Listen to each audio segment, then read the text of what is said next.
Welcome to Redde-Zone Radio Podcast. I'm Rick Saylor, and today's interview is with Tim Rettig, an owner of InTrust. This episode is brought to you by our sponsor book, Exit Smart, where 10 industry leaders share their key insights on how companies are built to sell best and at the highest values. Tim, welcome to the show. Thanks, Rick. I'm real excited to be here. Well, it's good to have you here. And I know you and I did a little bit of talking, before about kind of where you came from, but we're just going to kind of walk through a series of questions. And I think our listeners really want to hear how companies can be built from the ground up. And, I know in the history and what I've done, that I think our mistakes are as valuable as our winnings, aren't they? Yeah, and I've got a lot of mistakes to cover today.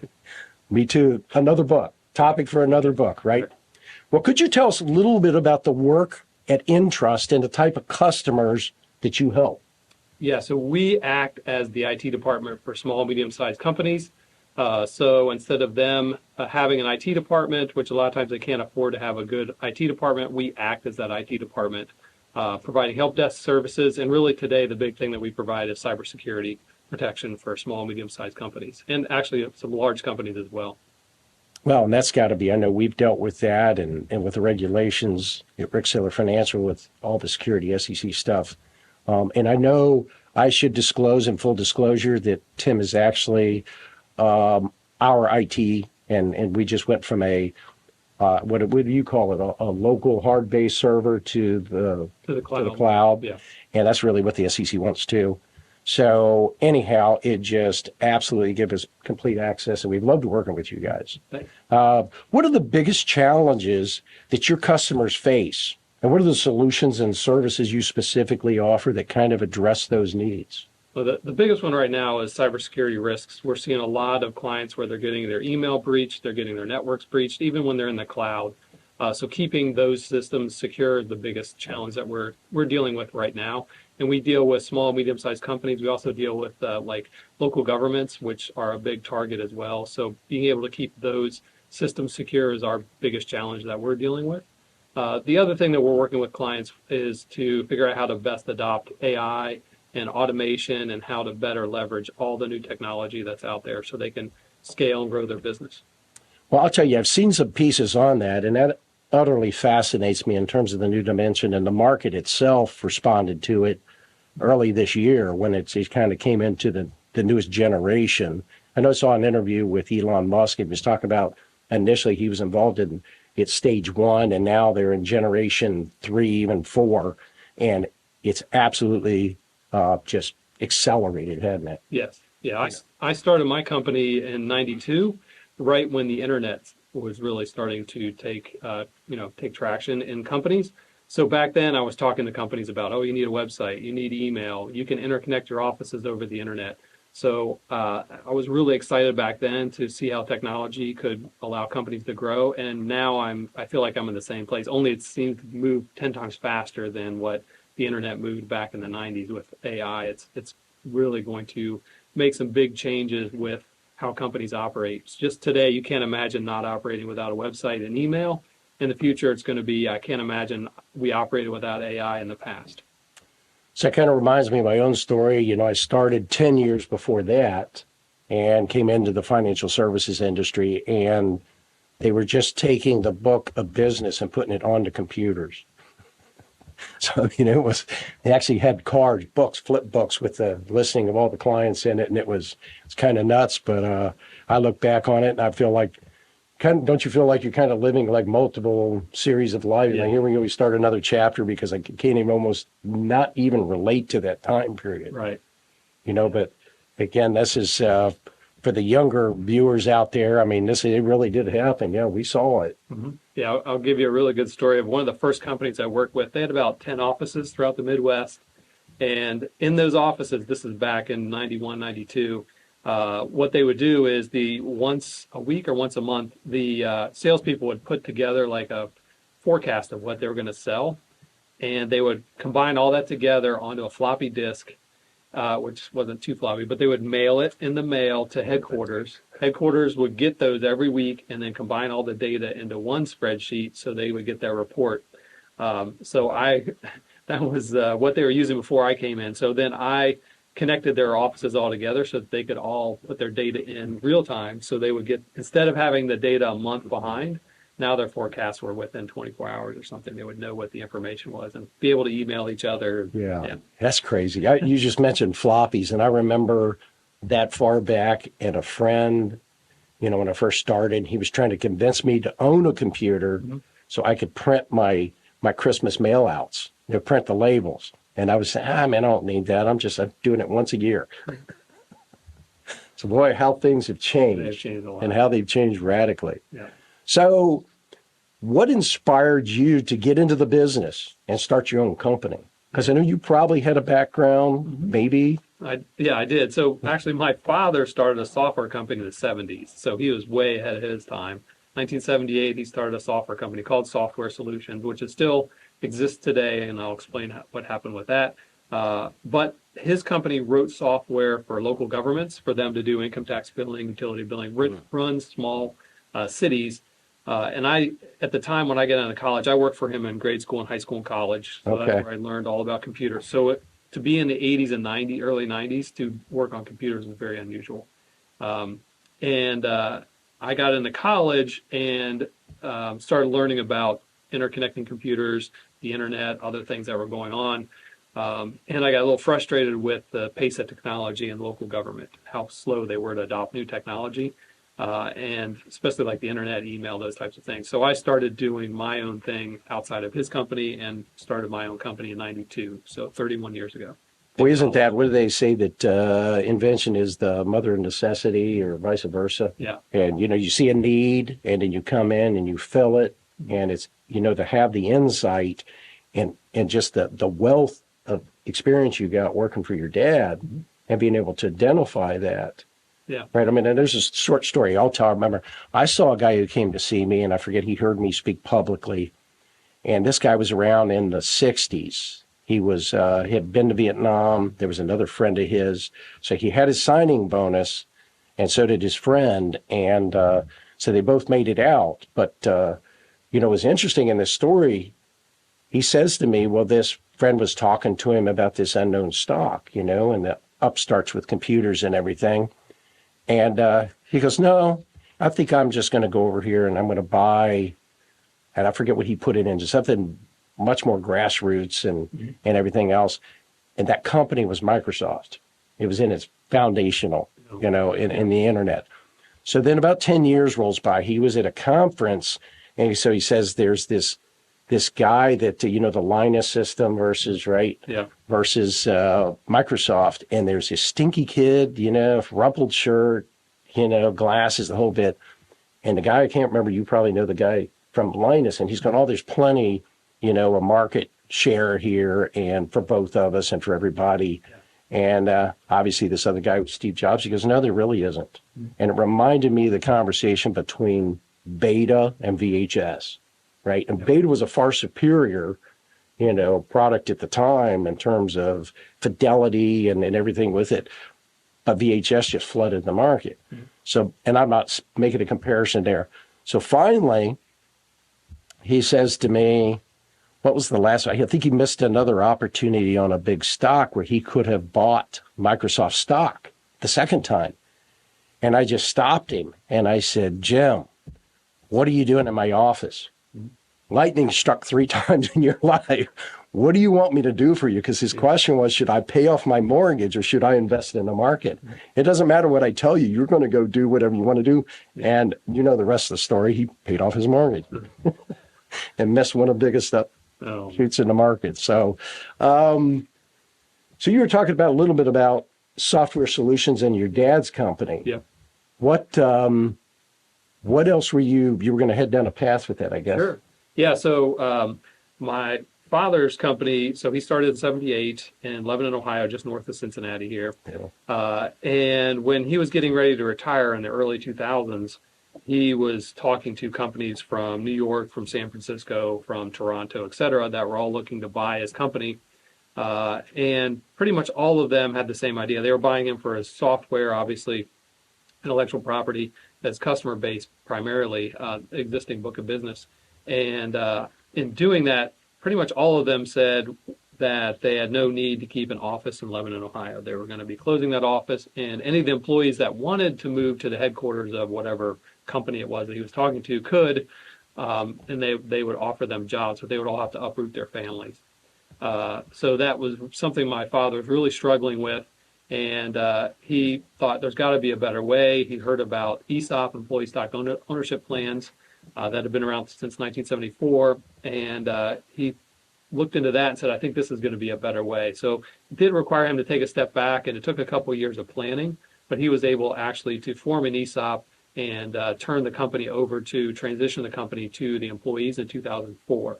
So it became an employee-owned company at that point. My father stayed on for about 5 years on the board, and then eventually stepped down. And the company now is, I don't know, 2 or 3 times the size it was at that time, and has continued on, and is owned by the employees. And I've got to see some of those employees that have retired since then I love that. talk about how beneficial it is that they've had ownership in this company, because most people when they retire, their 2 biggest assets are their house, whatever equity they have in their house, and then maybe a 401k. But the fact that these employees that retire from my father's company have a third thing, which is their employee ownership stocks, which in some cases was worth a lot more than what they had put in their 401k or their house. So it gave them a much better retirement because of that. That's incredible. Yeah. That's an incredible story, and we'll dial in on that a little further. So when we look at what the services that InTrust provide and what you're bringing to your customer, could you describe a little bit like what your ideal customer looks like? Sure. Yeah. So the ideal customer for us is somebody that would have 50 employees, let's say, and they're sophisticated enough that they need an IT department. They can't rely on just one person. They need actually multiple people because of their technologies complicated enough, and they have cybersecurity risks great enough that they need actually some experts. We're able to bring that entire team to them for less than or similar to what they would pay for just a single person. So that's an ideal solution for us, because then we can provide help desk to those 50 employees wherever they're working. We can make sure that they're secure with their cybersecurity. We help them plan for the future by putting budgets together for them to replace their technology on a regular basis. Introduce them to AI concepts that they may not be familiar with, automation that they can do, and some of the new features that are coming in a lot of these cloud providers as well. So that's a really good client for us. But we've got clients that are hundreds of employees or even thousands of end users. But most of them that are a good fit for us are 20 to 100 employees, somewhere around in there. Okay, good description. Yeah.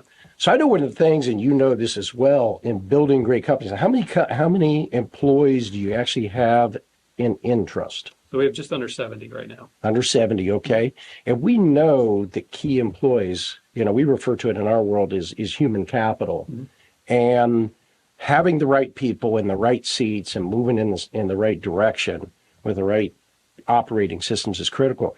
But when I look at key people, there's always those people that emerge that are kind of the disciples of you, so to speak, Mm-hmm. right? Yeah.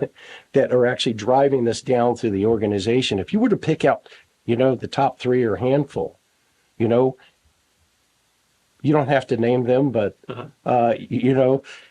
how did you choose them? What was the process? What did that look like? And how did you know that you had the right people? Yeah, I would say they chose themselves by them being, excellent at what they do and really going above and beyond.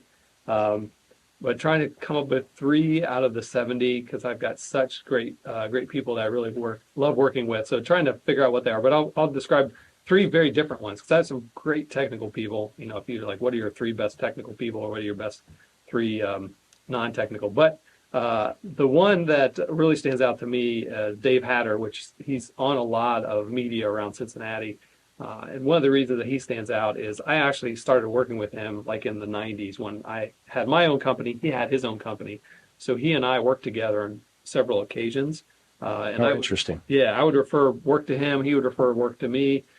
He was on the programming side. I was on the interconnectivity, networking side, and cybersecurity. And then over time, we started working together more and more, doing different things. And, our paths separated and came back together on multiple, like things do in Cincinnati, where it's a small group, small world. And finally, I saw on LinkedIn one day, this was, 5, 6 years ago, that he was looking to, take up looking for the next opportunity. He had sold his company. He had gone to work for another company and was not happy there. So I reached out to him. We had lunch and we were able to bring him on board at InTrust. So very, having known him for 30 years and having him work for me now has been fantastic. So that was great with Dave. You said you had a couple others that were in, and maybe as interesting a story as that. That's pretty good. All right, well, I've got another. It's hard to top. Interesting story. This will probably top that one. So I bought a company in Chicago. My company originally, when I started it, was called Land Solutions for Local Area Network Solutions. And in 2008 or 9, I can't remember what year it was exactly, I bought a company in Chicago called InTrust. That's where the name came from. Oh, okay. So I bought that company, and the owner of it came with it. He became a partner of mine. So he was a minority partner. I adopted his name because it fit us a lot better. We really didn't like the acronym. The local area network had kind of fallen by the wayside with the internet and everything.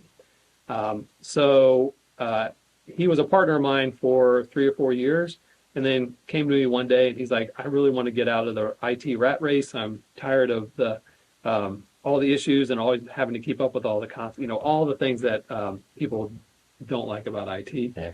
And he's like, I just want to go do something else, consulting or something. So he's like, I can be a silent partner. You can buy me out. So I wound up buying him out.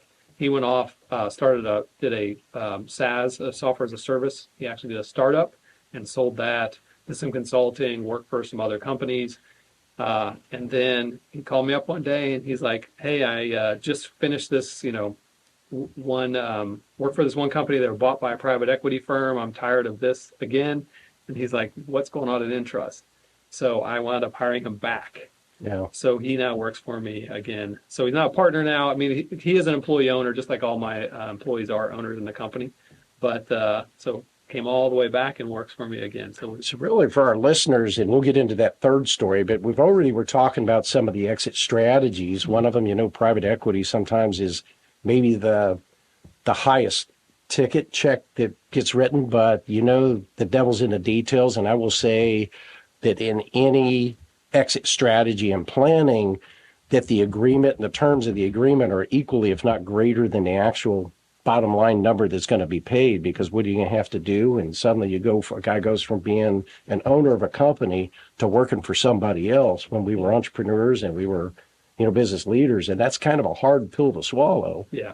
Then you look at the other side of that, maybe not completely, but an ESOP is a different way that your dad found as a solution.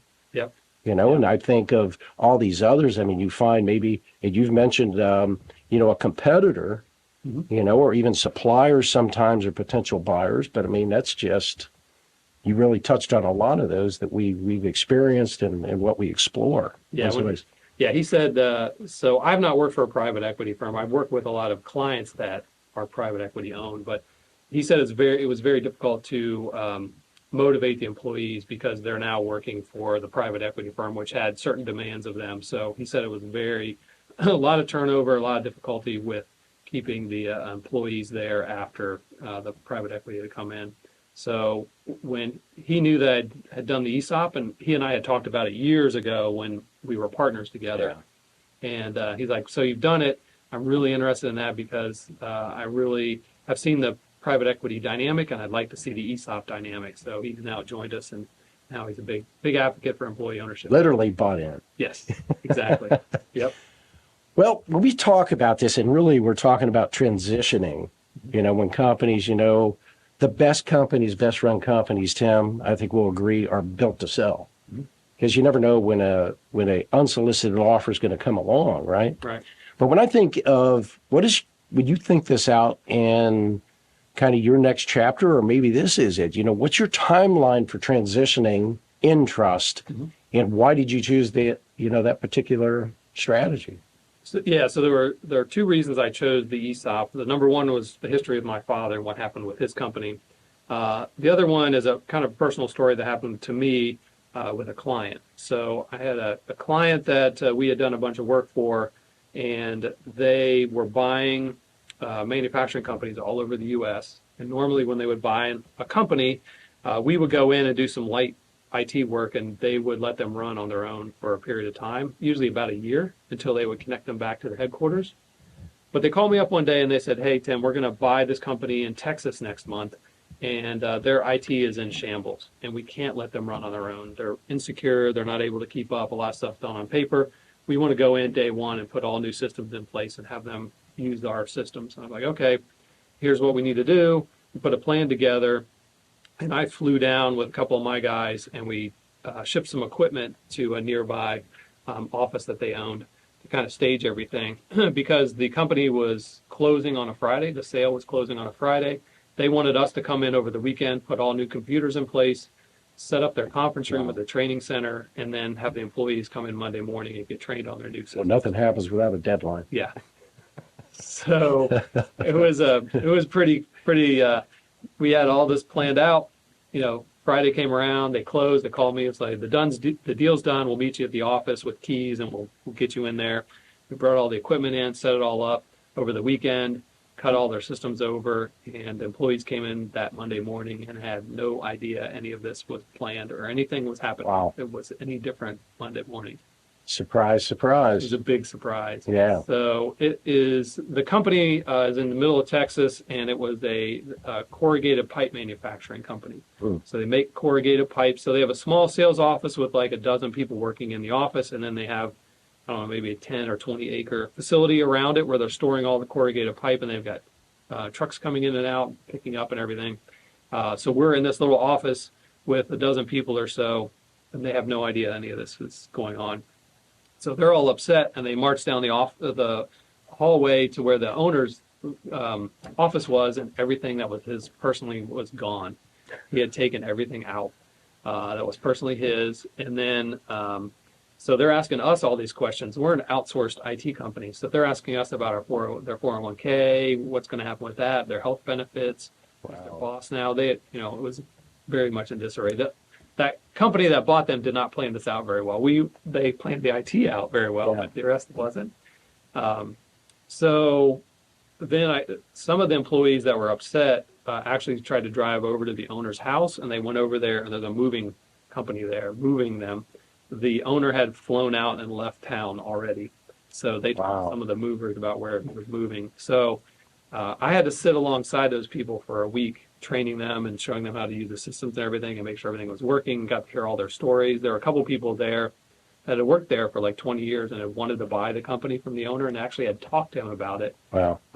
And they were totally shut out. So to this day, I don't know if the owner of that company, if he was embarrassed because he was having financial issues and wasn't able to keep the company afloat, and this was his out, or if he's embarrassed because he took the money and ran and didn't honor all these people, the word that he had given all these people over the years. So from that, I'm like, I never want to have that experience for anybody that I would never want to be part of anything like that again. It was totally heartbreaking. So that was the second thing that really convinced me that I want to make sure that I communicate well to my employees what's going to happen and make sure that it's well planned out for them.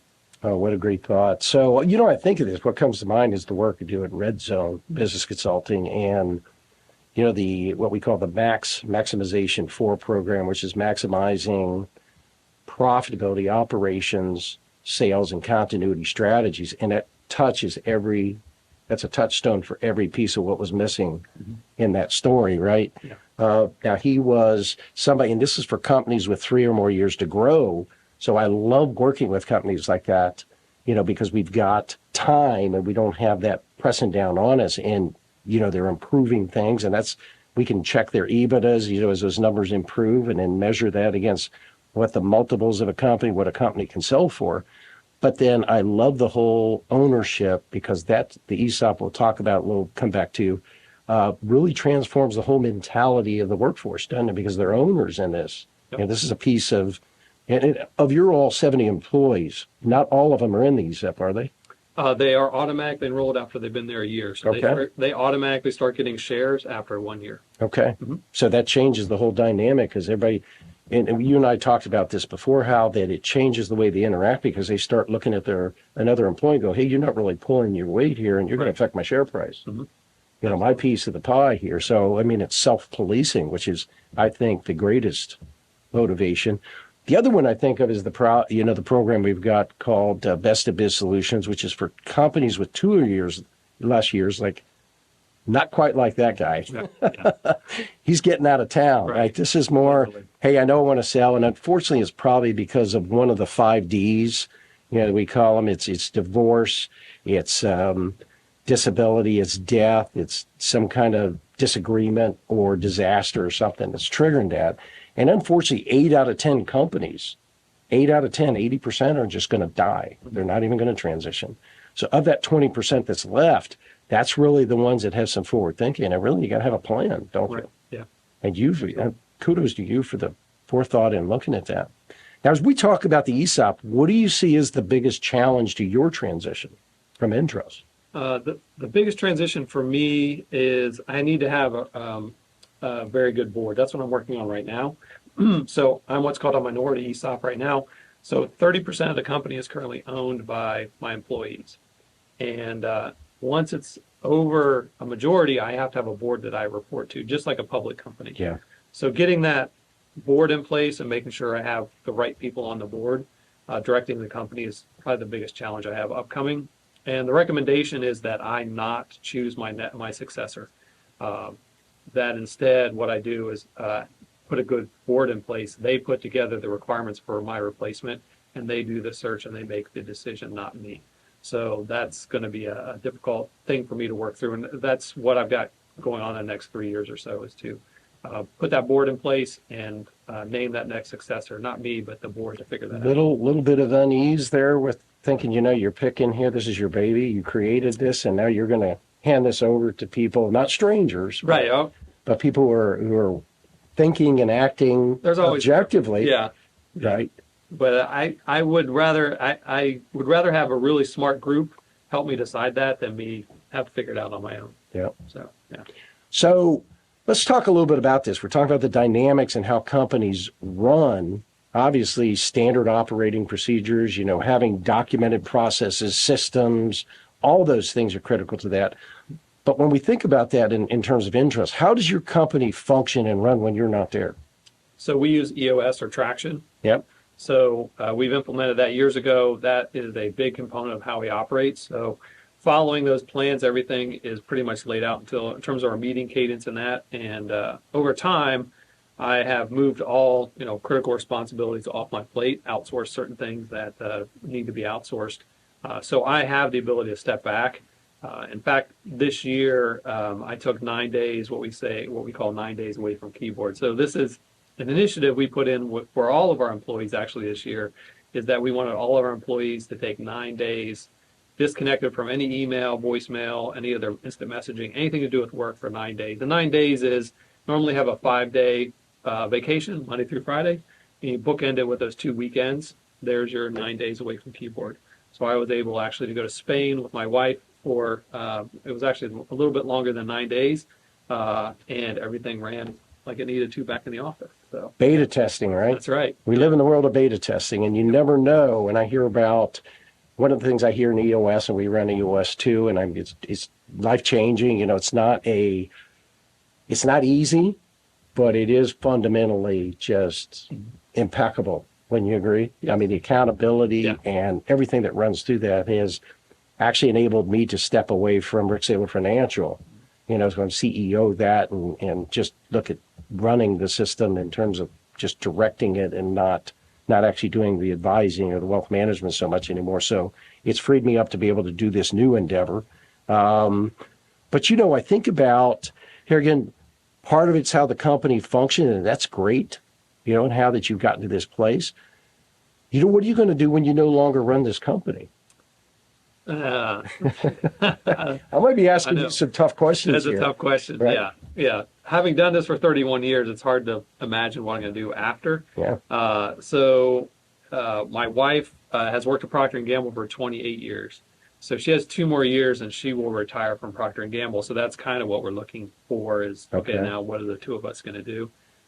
But I'm already involved on many different boards around Cincinnati, a lot of organizations that I'm part of. But my biggest focus actually is to talk to other owners of companies that are interested in employee ownership. So I want to be a big advocate for employee ownership. So I have a goal to create 10,000 employee owners just through my advocation. Not that my company would create 10,000, but just talking to other owners. So as an example, I spoke to a Salesforce consulting company a couple of years ago because he had heard that I had become an ESOP and wanted to know how it worked, and I explained it to him, and we had a couple meetings and lunches and that, and he wound up becoming an employee-owned company. So it's 200 employees there. Wow. So That's impressive. Yeah. That's impressive. I think about this in the study of labor, and again, my 43 years in the financial services industry, and I think about this traditional battle between management and the workforce, the blue collar, the white collar, right? Mm-hmm. Issue that's gone on. And I just see the ownership, and it doesn't have to be completely like that. I see, should I say smaller versions of that in profit sharing, mm-hmm. And all these types of things where the actual team, is invested, and they're receiving the fruits of their labor, mm-hmm. which kind of, in a basic principle, it's why capitalism works so well. Right. And for all its ills, it still's the best game on the planet when it's run well. And I'm not going to say the need for unions would go away, but boy, that would largely alleviate the whole dilemma and division between those two levels of. It definitely changes. Yeah, things a lot. Yeah, especially, and you mentioned games. So one of the other systems we run in addition to EOS along those lines is Great Game of Business. So that's open book management. So Jack Stack invented that back in the 80s as well. And it is getting all the employees engaged in the numbers of the business, how it makes money, how it spends its money, and they have a stake in the outcome. So there's like you talked about, a bonus program or a profit sharing program as part of that as well. So before we became an ESOP, we had implemented that years prior, and that made a big difference in how the company ran and how the employees bought into certain things we did. That's incredible. It's an incredible story, and I look forward to talking more off air. Tim, I want to thank you so much for being on the show today.